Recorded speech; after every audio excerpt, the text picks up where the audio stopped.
আজকে একটা দরকারে চকবাজার গিয়েছিলাম। বাইরে ভাই এত জ্যামের জন্য মানে মানুষ হাঁটাও যায় না, এমন একটা অবস্থা। মানে কিছু যে কিনবো এমন কোনো পরিস্থিতি নাই, এত এত বেড়া ভাই বাংলাদেশে। চকবাজার না গেলে বুঝতে পারতাম না ভাই রে ভাই।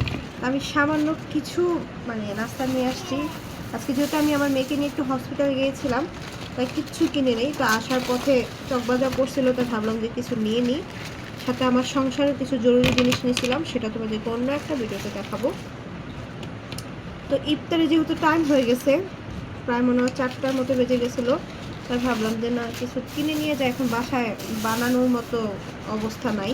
কারণ গতকালকে রাতে আমি আবার মানে সেহেরি করি নাই, একটু পানি খেয়ে কিন্তু রোজা রাখছি। তো সেজন্য খুবই খুবই ক্লান্ত লাগতেছে। ক্ষুধা তেমন লাগে না, কারণ বেশিরভাগ রোজা বাদও আমি এমনিতেই বেশিরভাগ সময় উপাসে থাকি। তো সেজন্য অত বেশি ক্ষুধা লাগেনি, কিন্তু অনেক ক্লান্ত লাগতেছে।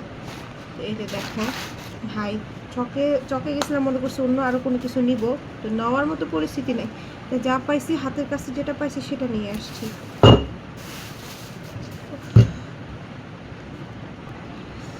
আর কিছু ফল ইফতার নিব।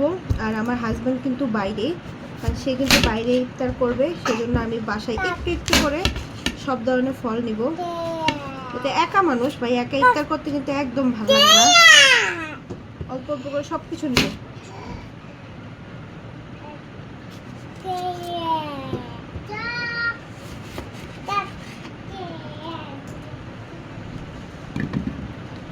ফলগুলো সাজিয়ে নেই, কিন্তু সময় একদম কম।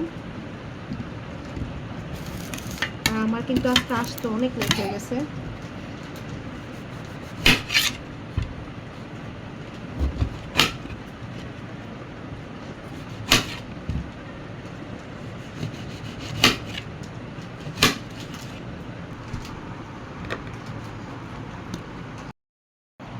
তো এই যে আজকের ইফতার,